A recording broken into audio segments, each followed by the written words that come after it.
Hello everyone, मेरे साथियों संभव वाले, आज हम क्या करने वाले हैं?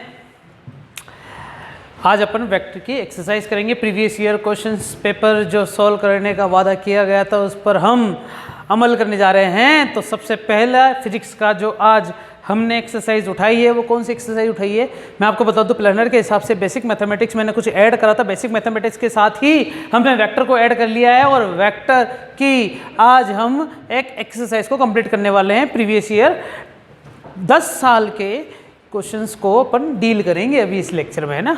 ठीक है, स्टार्ट करें। तो आपकी स्क्रीन पर यहाँ पर क्वेश्चन आता रहेगा बच्चों, और स्क्रीन पर क्वेश्चन को आप पढ़ के यहाँ पर अपने क्वेश्चन को रिलेट कर सकते हैं। मैं यहाँ पर हेडिंग लिख देता हूँ। अपन क्या पढ़ रहे हैं बच्चों? वेक्टर्स की एक्सरसाइज पढ़ रहे हैं। क्या पढ़ रहे हैं? वेक्टर की एक्सरसाइज, प्रीवियस ईयर क्वेश्चन। तो अपन सबसे पहले पढ़ रहे हैं क्वेश्चन नंबर 1 की चर्चा करेंगे। सबसे पहले स्क्रीन पे देखो बच्चों, क्वेश्चन नंबर 1 क्या दिया हुआ है। ओहो, ये वाला क्वेश्चन अपन ने कर लिया है। ए प्लस बी का मैग्नीट्यूड ए माइनस बी के बराबर दिया हुआ है और इन दोनों के बीच का एंगल निकालना है। बच्चों मैंने तुम्हें पहले ही बता दिया है कि ए प्लस बी का मैग्नीट्यूड जब भी दे दे तो इसका मतलब ही क्या है, आर का मैग्नीट्यूड निकालना है। अब आर बराबर तो क्या होता था बच्चों? ए प्लस बी होता था। मैं थोड़ा सा चर्चा के हिसाब से पढ़ाऊंगा बच्चों, है ना। आर बराबर अपन ने वैसे लेक्चर में डिस्कस कर लिया था, यही क्वेश्चन है ना। आर बराबर A square plus B square plus 2ab cos theta का रूट। याद आ रहा नहीं आ रहा? तो यार बात ये है कि सर अगर इसको आर कह रहे तो इसको क्या कहेंगे? तो यार कोई सोचने वाली बात तो है नहीं। अगर तुम इसको R1 मान लो और इसको तुम R2 मान लो तो कोई परेशानी वाली बात ही है ही नहीं।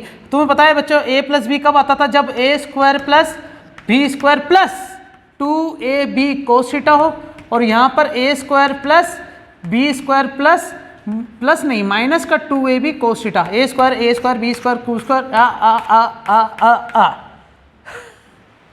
सब कट गए बच्चों। ढंग से देख रहे हैं ना, मैथमेटिक्स यूज कर रहे हैं। एक्चुअली में ये दोनों तो आपस में कट गया, बचेगा क्या? 2ab cos थीटा बराबर माइनस का 2ab cos थीटा। 2ab से 2ab दोनों कैंसिल, यहाँ पर माइनस का cos थीटा बच रहा है क्या? तो cos थीटा बराबर माइनस का cos थीटा वहाँ जाके प्लस हो जाएगा, तो 2 cos थीटा बराबर 1। तो cos थीटा की वैल्यू कितनी आई बच्चों? हमारे पास 1/2। बताओ cos की वैल्यू 1/2 कितने पे होती है? यही देखना पड़ेगा। ओ सॉरी, ये जब वहाँ जाएगा तो 0 बचेगा, 0 में 2 का डिवाइड करेंगे 0। cos की वैल्यू 0 कितने पे होती है? 90 डिग्री पे। यही क्वेश्चन अपन पहले कर चुके हैं, तो इसका ऑप्शन जो होगा वो सही है, फर्स्ट ऑप्शन। बच्चों चेक कर लेना। अगले क्वेश्चन पे चले अपन। मिटा रहा हूँ उसको मैं, देखते चलना बच्चों साथ साथ, ठीक है ना।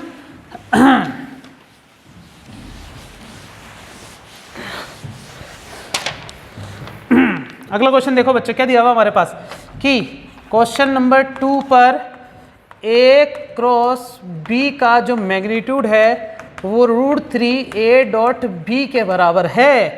अपन को निकालना है ए प्लस बी की वैल्यू क्या होगी, है ना। किसकी बच्चों? ए प्लस बी के मैग्नीट्यूड की वैल्यू निकालनी। ये तो वही रिजल्टेंट वेक्टर हो गया क्या? तो बच्चों ए प्लस बी निकालने के लिए खुलासा देखो बच्चों, क्या आएगा? A square plus B square plus 2ab cos theta. तुम्हारे पास नीचे ऑप्शन में क्या क्या दे रखा है देखो बच्चों, ए स्क्वायर प्लस बी स्क्वायर, ए स्क्वायर प्लस बी स्क्वायर, ए स्क्वायर प्लस बी स्क्वायर। सभी ऑप्शन में लगभग ए स्क्वायर प्लस बी स्क्वायर है, लेकिन सेकंड ऑप्शन इसका सही नहीं होगा। या तो फर्स्ट होगा, थर्ड होगा, या फोर्थ होगा। अब अपन को देखना है कि फर्स्ट थर्ड फोर्थ में से cos थीटा की वैल्यू अगर मैं निकाल दूँ तो मेरे सामने आंसर आ जाएगा, जो कि इससे यूज़ करेंगे। इससे answer A B sine theta N cap का मैग्नीट्यूड √3 ये होगा ए बी cos थीटा। पक्का बच्चों, थोड़ा सा दिमाग लगाओ। ए बी बाहर आ गया मैग्नीट्यूड से, साइन थीटा भी बाहर आ गया, एन कैप का मैग्नीट्यूड अकेला बचेगा क्या? ये √ab cos थीटा चल रहा है क्या? ए बी से ए बी पूरा कट गया, एन कैप का मैग्नीट्यूड 1 हो गया, cos को साइन के नीचे डिवाइड कर दिया, बचा tan थीटा बराबर क्या हो गया बच्चों? √3। tan की वैल्यू √3 कितनी पे होती है? 60 डिग्री पे होती है क्या? अब तुम बताओ बच्चों cos 60 की वैल्यू कितनी होती है? 1/2 होती है। 2 से 2 कट गया √a। आंसर आ गया A square plus B square plus A B. Check करो बच्चों कौन सा ऑप्शन सही है। हमारे पास ऑप्शन नंबर 4 इसका करेक्ट आंसर है। अगले क्वेश्चन पर चर्चा करें बच्चों, क्वेश्चन नंबर 3 देख लो बच्चों। क्वेश्चन नंबर 3 की चर्चा हो रही है। क्वेश्चन नंबर 3 पे क्या लिखा हुआ है कि हमारे पास अगर ए क्रॉस बी का मैग्नीट्यूड बराबर आ रहा है ए डॉट बी के मैग्नीट्यूड के, तो then the angle between A and B, या जस्ट अभी निकाला था, चर्चा कर लेते हैं। A B sine theta N cap, और ये आ गया ए बी cos थीटा। बच्चों दोनों मैग्नीट्यूड है, एन कैप की वैल्यू 1 होगी, ए बी से ए बी कट गया, साइन अपन cos समझ में आ रहा है क्या? कोस नीचे चला जाएगा, यहाँ पर क्या बचेगा 1, पहले √3 था तो 60 डिग्री आता, 1 बच रहा है, तो tan थीटा की वैल्यू 1 कितने पे होती है 45 डिग्री पे। आंसर चेक कर लेना बच्चों, option number second, third question का ऑप्शन नंबर सेकंड बिल्कुल सही आंसर है इसका। आगे चल रहे बच्चों, आगे चलो आगे चलो आगे चलो आगे चलो। क्वेश्चन नंबर 4 की बात हो रही है बच्चों, एक बार देखेंगे क्वेश्चन नंबर 4 के बारे में जरा। क्वेश्चन नंबर 4 में दे रखा है तो unit radial vector R make in an angle alpha beta एन मामा। बच्चों अल्फा बीटा मामा दे रखा है बच्चों, बड़ी सिंपल सी बात है कि अपन ने इसके बारे में भी चर्चा काफ़ी कर ली थी। ये है एक्स वाई और z, जिसमें हमारे पास r एक यूनिट वेक्टर दिया हुआ है। थोड़ा सा और अच्छे से लिखूँ, ये अल्फा एंगल, ये बीटा एंगल, ये मामा एंगल हमारे पास गिवन है बच्चों। चलो देखो अल्फा एंगल की वैल्यू कितनी दे रखी है हमारे पास 30 डिग्री, बीटा एंगल कितनी दे रखी है बच्चों 60 डिग्री, और मामा एंगल की वैल्यू कितनी दे रखी है बच्चों 90 डिग्री। अपन को बोला क्या relative to Z axis that R vector किस तरीके से लिखा जा सकता है बच्चों। आर वेक्टर को लिखने का बड़ा सिंपल सा तरीका हमारे पास क्या है, मैं तुम्हें एक चीज़ बता दूं कि आर वेक्टर जो होता था वो याद है ए आई कैप, बी जे कैप, सी के कैप। अगर इसके नीचे मैग्नीट्यूड का डिवाइड कर देते थे तो ए स्क्वायर बी स्क्वायर सी स्क्वायर का रूट, और इसी को बोलेंगे आर कैप। ओहो यहाँ लिखा हुआ है तो ए अपॉन ये पूरा L I cap, M J cap, N K cap. Last में जाते जाते डायरेक्शन रेशियो डायरेक्शन कोसाइन के बारे में मैंने बताया था तुम्हें बच्चों। तो इसका मतलब एल मतलब कोस अल्फा, एम मतलब कोस बीटा और एन मतलब कोस मामा। तो कोस अल्फा की वैल्यू 30 मतलब √3/2 आई कैप, कोस बीटा की वैल्यू 60 मतलब 1/2 जे कैप, कोस 90 की वैल्यू 0 मतलब 0 के कैप। आंसर चेक कर लो, √3/2 आई कैप और 1/2 जे कैप। ऑप्शन नंबर सेकंड बिल्कुल सही है बच्चों। फर्स्ट क्यों नहीं हो सकता पता चल गया, थर्ड तो बिल्कुल नहीं होगा क्योंकि √2/3 नाम की कोई चीज नहीं होती है। नन ऑफ दिस हो नहीं सकता। ऑप्शन नंबर सेकंड बिल्कुल करेक्ट आंसर है। उतारो बच्चों, अगला क्वेश्चन पे चर्चा करते हैं। क्वेश्चन नंबर 5 क्या दिया हुआ बच्चों, आई कैप जे कैप के represent the unit vector of X Y Z respectively. ये कोई बोलने की बात होती है, इतनी सिंपल सी चीज दे रखी है। आगे दिया हुआ है कि इन दोनों के बीच का एंगल दिखा रहा है। मैंने तुम्हें पहले बताया बच्चों, दो वेक्टर के बीच का एंगल जब भी पूछे, नोट क्या लिखवाया मैंने क्लास में बच्चों, जब भी दो वेक्टर के बीच का एंगल पूछे तो कोस थीटा बराबर ए डॉट बी बटे ए बी, ये फॉर्मूला लगाएंगे डॉट प्रोडक्ट वाला। ए डॉट बी इन दोनों का डॉट प्रोडक्ट करो, आई इंटू आई 1 हो गया, जे इंटू जे 1 हो गया, के के साथ कोई साझेदारी करने वाला है नहीं इसलिए लिखेंगे नहीं, बटे 0 हो गया। एक एक एक ये √3 हो गया, एक एक ये रूट हो गया, सॉरी मल्टीप्लाई होगा बच्चों। 1 और 1 2 √3, √2 से √2 कटेगा तो √2/√3। तो बच्चों देखो बच्चों हमारे पास आंसर आया cos थीटा बराबर √2/√3। तो थीटा बराबर आ गया cos इनवर्स √2/3, ये आंसर है। तो इसको मत देखो बच्चों कि cos इनवर्स वाला ऑप्शन क्या है 1/√3 आ रहा है। इसका मतलब अपना आंसर तो रूट के अंदर 2/3 आ रहा है, लेकिन इसका आंसर आ रहा है cos इनवर्स 1/√3। तो ये आंसर गलत है, हम इसी को सही मानेंगे। तो इसको अब बाकी ऑप्शन से मैच करवाते बच्चों। अगर ये cos की वैल्यू निकली हमारे पास √2/√3 तो मैं यहाँ से sin थीटा की वैल्यू निकालूंगा। ये किसी को बताओगे तो नहीं बच्चों कि कैसे आया। ये 10th क्लास की आइडेंटिटी यूज करिए। ट्रिग्नोमेट्री मैंने तुम्हें पहले बता दिया कि cos थीटा की वैल्यू cos स्क्वायर में, sin थीटा की वैल्यू cos स्क्वायर में इस तरीके से निकाली जा सकती है। 1 माइनस cos स्क्वायर मतलब 2/3 लिख दूँ उसको मैं, 3 में से 2 जाएगा 1/3, 1/√3। ये किसकी वैल्यू मिली बच्चों मुझे sin थीटा की। तो थीटा बराबर क्या आ जाएगा sin इनवर्स 1/√3। तो ऑप्शन नंबर 1 आंसर आ चुका है गाँव वालों। एक बार देख लेना ढंग से, अच्छे से समझ में आ गया क्या। किसी प्रकार का कोई डाउट हो कमेंट बॉक्स में जरूर बताना कि सर एक बार वापस ये वाला क्वेश्चन करवाओ ना, ये चीज़ समझ में नहीं आई। मैं बच्चों तुम्हें एक चीज़ बताऊं, इस वाले क्वेश्चन की खास बात क्या थी, मैं थोड़ा सा और इस पर डील करता हूं। तुम्हें पता है बच्चों कि cos इनवर्स की वैल्यू मिली थी √2/√3, फिर भी अपन ना आंसर सही नहीं आ पाया। तो अपन ने आंसर निकालने के लिए साइन का सहारा लिया। क्यों लिया, क्योंकि अगर तुम्हें कॉन्फिडेंस है कि तुम्हारा आंसर बिल्कुल सही है, ये cos थीटा लिख देता हूँ, अगर तुम्हारा आंसर बिल्कुल सही है, तुम कॉन्फिडेंट है तो बाकी ऑप्शन में भी आंसर ढूंढने की कोशिश करो ना, साइन भी चेंज करके देखो। अब मैं तुम्हें बताऊँ, अगर हमारे पास ये एक ट्रिग्नोमेट्रिक रेशियो गिवन है तो अनदर निकालो तो कैसे निकालते थे तुम, परपेंडिकुलर बेस हाइपोटेन्यूज यूज करके, लंब बटे कर्ण, जो भी perpendicular base hypotenuse Pandit Badri Prasad हर बोले को यूज करते थे तुम। और अगर तुम्हें साइन cos दिया हुआ है तो तुम साइन निकाल सकते हो। कुछ भी कर सकते हो, वही मेथड मैंने लगाया, लेकिन वो मेथड मैंने गधा मजदूरी ना करके स्मार्ट वर्क करके सीधा आंसर निकाला है बच्चों। समझ में आया क्या? ये फॉर्मूला अपने पास याद होना चाहिए। उतारू क्या मिटा दूँ, ठीक है। अगला क्वेश्चन तुम्हारे सामने ये रख दिया मैंने।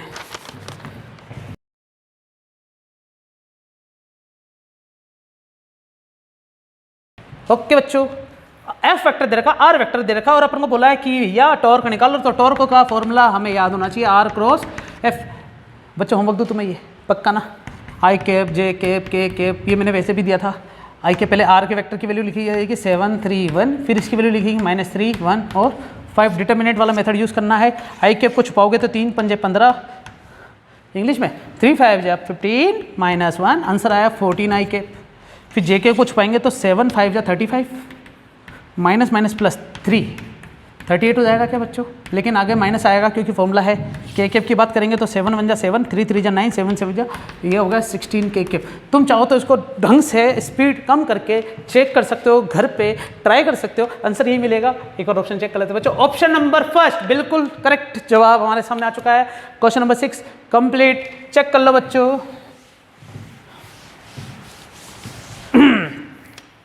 क्वेश्चन नंबर बात कर रहे हैं बच्चों अपन किसकी?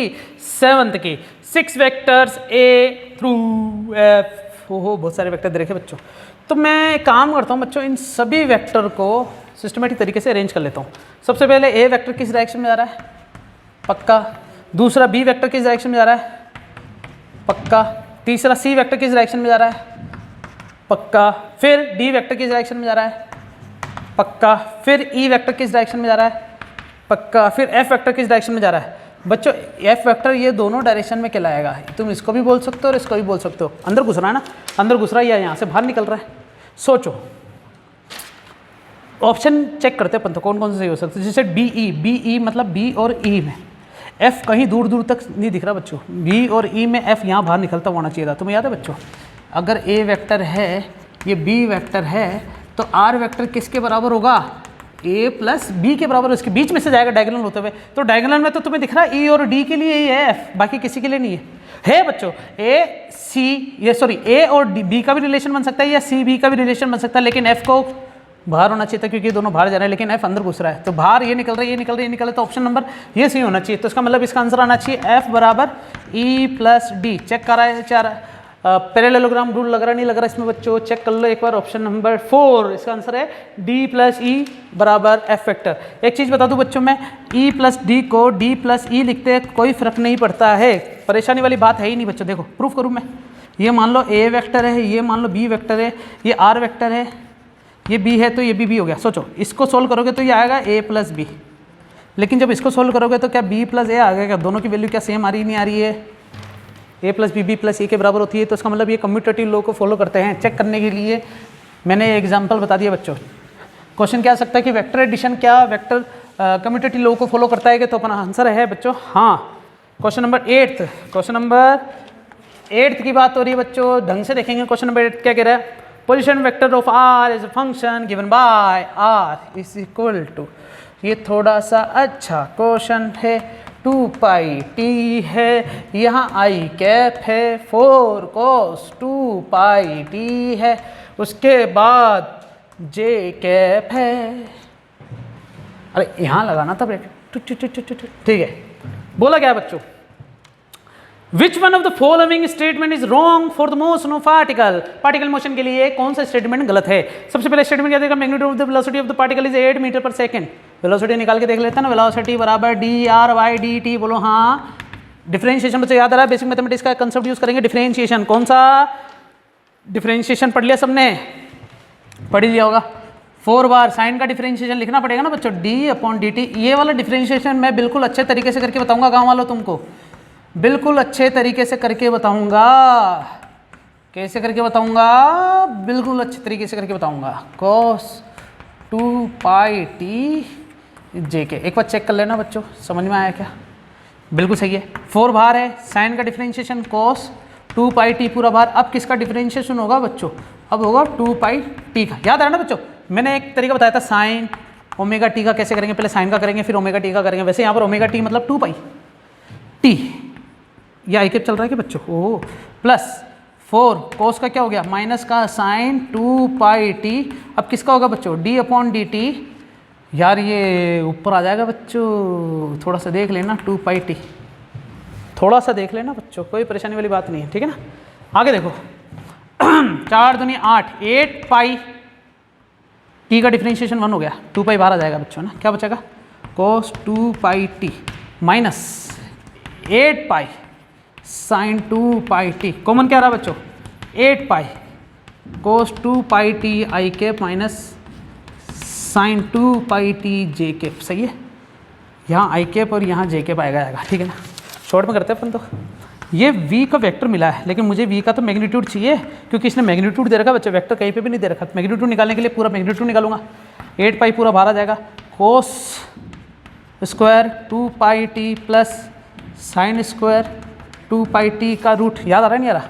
अगर तुम इसको ए आई के प्लस बी जे कैप मानो तो ए स्क्वायर प्लस बी स्क्वायर ही तो मैग्नीट्यूड होता था आर का, पक्का बच्चों। तो मैंने इसका square sine square plus cos square 1 होता, तो आंसर क्या आ गया, 8 पाई। ओहो, magnitude of the velocity of the particle is 8 metre per second, अपना आया 8 पाई मीटर पर सेकेंड। इसका मतलब आंसर क्या आना चाहिए था बच्चों, फर्स्ट ही आंसर है। अपने बोला ना विच of the statement is wrong और नॉट, मतलब कौन सा स्टेटमेंट गलत है, तो इसका मतलब फर्स्ट स्टेटमेंट ही गलत हो गया। बाकी सबको चेक करने की जरूरत ही नहीं बच्चों, जल्दी से चल सकते हैं अपन आगे चलते हैं बच्चों। क्वेश्चन नंबर 9 पे मिटा रहा हूं मैं।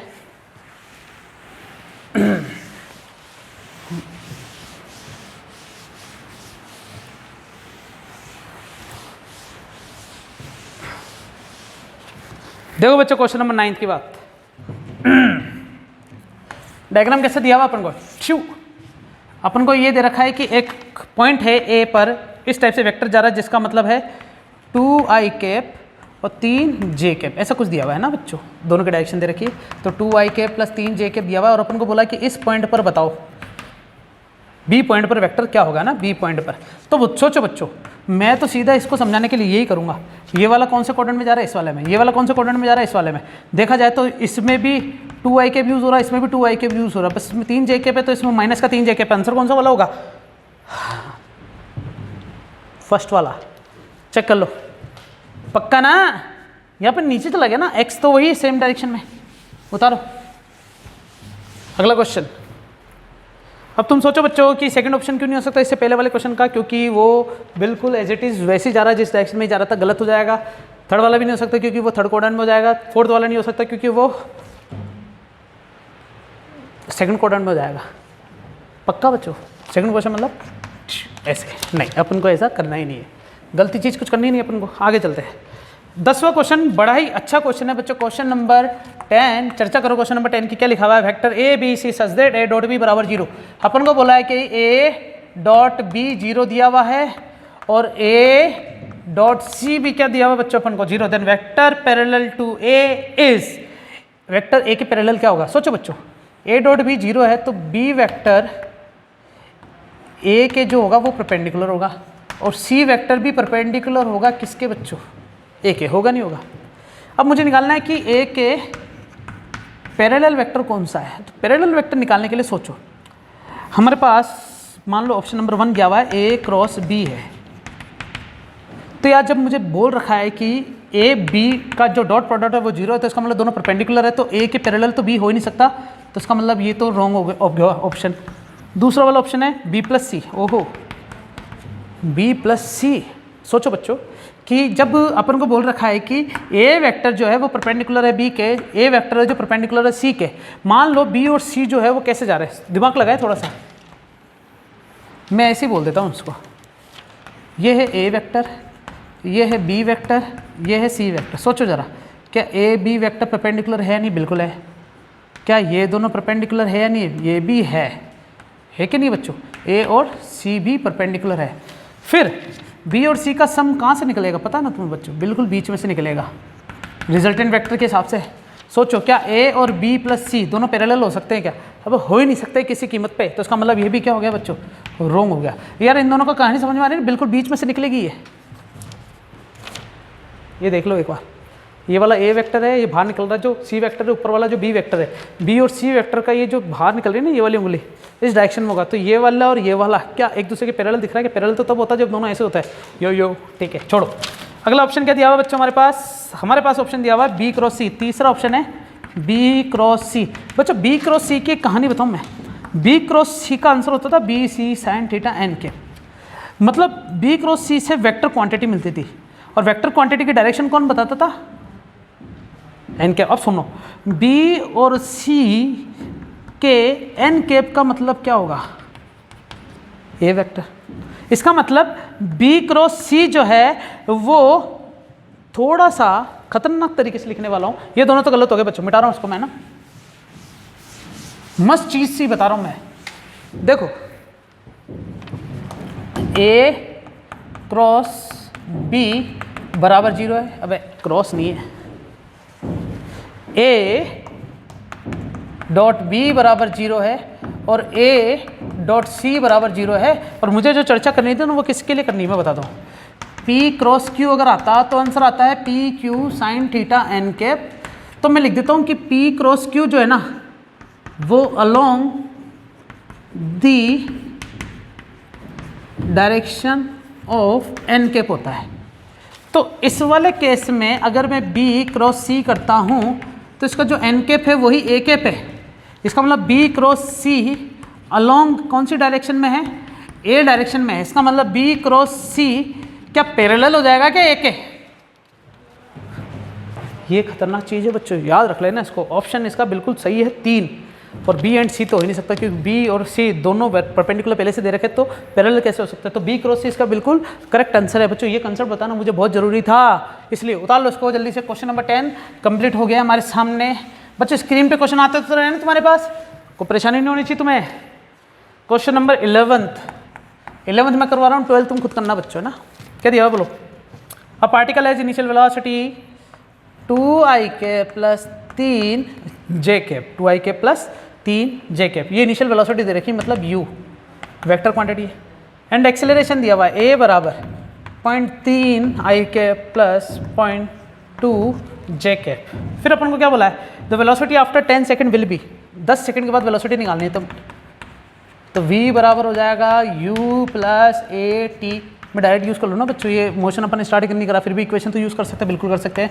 तो 2i cap 3j cap plus 0.3i cap 0.2j cap into में 10 2 plus 3i cap 3 plus 2 5j cap, ये भी हो गया 5i कैप 5j कैप। ये तो वेलोसिटी का वेक्टर मिला है, अपन को निकालना क्या बच्चों, मैग्नीट्यूड निकालना है, वेलोसिटी की मैग्नीट्यूड। तो मैग्नीट्यूड निकालने का तरीका है रूट के अंदर 5 का स्क्वायर प्लस 5 का स्क्वायर, क्या 5 रूट 2 लिख दूंगा क्या इसको मैं, देख लो बच्चों एक बार, यूनिट लगा दो, मीटर पर सेकंड लगा दो, जो तुम्हारी इच्छा, आंसर आएगा 5 रूट 2। 12वें का आंसर 7 रूट 2। चेक कर लेना बच्चों, ऑप्शन नंबर सेकंड है बच्चों दोनों का ना, चेक कर लेना। 11वां हो गया, 12वां मैंने तुम्हारे ऊपर छोड़ दिया है, 12वां मैंने तुम्हारे ऊपर छोड़ दिया है। अब आते हैं क्वेश्चन नंबर 13वें पे, क्वेश्चन नंबर 13 पे क्या दिया हुआ है, a particle move so that its position vector r is equal to cos t। बच्चों cos ओमेगा t है, i cap plus sine omega t है j cap. Which of the following is true, इनमें से कौन सा सही है ये निकालना बच्चों। तो सोचो पहले क्या देखो, velocity is perpendicular to r, निकाल के देख लेते हैं ना। अगर मैं इसकी वेलोसिटी निकालूंगा तो D R by D T करूँगा, निकालोगे तो माइनस का sign omega T into omega आई cap plus cos omega T into omega जे कैप। सोच लो बच्चों, ये डेरिवेशन समझ में आएगा, डिफरेंशिएशन मैंने कैसे करा, हाँ चलेगा। अगर r और v परपेंडिकुलर होंगे तो मैं इन दोनों का डॉट प्रोडक्ट करके देख लेता हूँ, कॉस इंटू साइन, माइनस का साइन ओमेगा टी और कॉस ओमेगा टी, और ओमेगा बाहर चल रहा है, इन दोनों को मल्टीप्लाई करूँगा तो प्लस का साइन ओमेगा टी और cos omega T into omega, पूरा कट गया। इसका मतलब r डॉट v की वैल्यू क्या मिल रही बच्चों, 0। इसका मतलब r परपेंडिकुलर है v के, तो यार ये स्टेटमेंट कुछ कुछ तो सही है, वेलोसिटी परपेंडिकुलर टू r बिल्कुल सही है।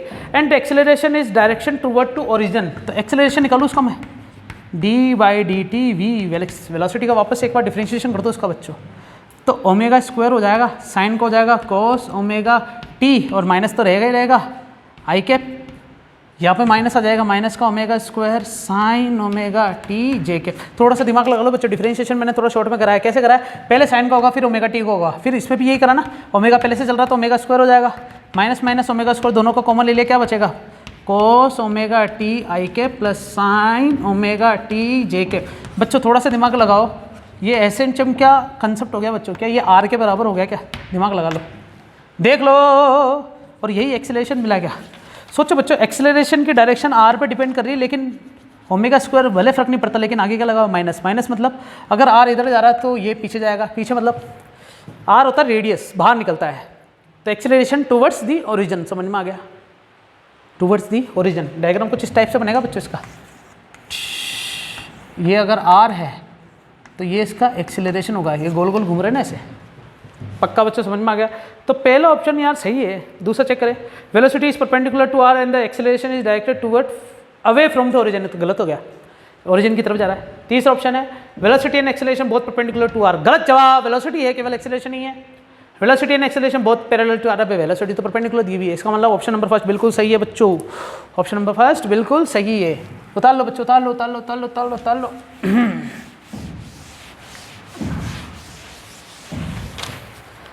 तो क्वेश्चन नंबर 14 की चर्चा पे चले अपन, तो क्या दिया हुआ बच्चों हमारे पास, a is equal to cos omega T I cap plus sine omega T J cap. Chalk change कर लूँ बच्चों, फिर लिखा मैंने b is equal to cos omega T by 2 I cap plus sine omega T by 2 J cap. हमें ये निकालना है कि दोनों के दोनों जो है ऑर्थोगोनल अगर है, ऑर्थोगोनल का मतलब ही परपेंडिकुलर होता है, मतलब a डॉट बी बराबर 0 होगा।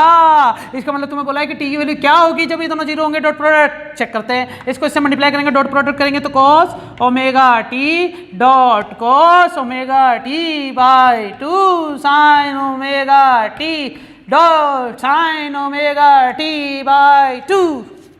आगे देखिए बच्चों, क्या ये कहीं ना कहीं फॉर्मूला बन गया क्या, cos A cos B plus sign A sine B, क्या ये cos omega T minus cos omega T by 2 का फॉर्मूला बन गया क्या? दिमाग लगाओ, cos A cos B plus होता तो माइनस आ जाएगा, साइन ए साइन बी, तो कॉस ए माइनस बी का फॉर्मूला बन गया। बराबर में क्या लेके आना बच्चों, इन दोनों को जीरो रखना है, बराबर में क्या लगना बच्चों, जीरो रखना है। जीरो रखना है तो उसका मतलब कॉस की वैल्यू जीरो कितने पे होती है बताओ? अरे कॉस जीरो कितने पे होता है भाई साड़ा, ये इससे माइनस करेंगे तो हाफ बचेगा, ये cos 90 हो जाएगा, cos से cos कट जाएगा, 2 से 2 कट जाएगा, तो ओमेगा टी बराबर पाई, तो टी बराबर पाई बाई ओमेगा। चेक करें आंसर, ऑप्शन नंबर 1 ये इसका आंसर आ चुका बच्चों। मिसप्रिंट जो था चेक कर लेना। आज के लिए इतना काफ़ी है, हमने वेक्टर की एक्सरसाइज को लगभग कंप्लीट कर लिया बच्चों। प्रीवियस ईयर के क्वेश्चन लिए, कुछ एक्सरसाइज तुम्हारे लिए छोड़ी गई है, प्रिपेयर करते रहना। कोई भी डाउट आता है तो भेजते रहना, एप्लीकेशन में डाउट चैम्बर जो दे रखा है। और बाकी साथियों को मैं यही कहूँगा, जिन जिन ने नीट 2020 को क्रैक करने का सपना अगर देख लिया है तो बच्चों दो चीज़ें होती है, या तो किसी को चाहना या किसी को बेहद चाहना। और अगर बेहद चाहते हो तो 100% इस बैच को ज्वाइन करो, आपको कुछ ना कुछ पॉजिटिव मिलेगा। आपकी प्रिपरेशन आपके हाथ में है, इसीलिए आप ही सब कुछ कर सकते हैं बच्चों। क्या आप तैयार हैं? जुड़ जाइए संभव नीट 2021 बैच में और पाइए अपने लक्ष्य को कम से कम समय में। थैंक यू बच्चों।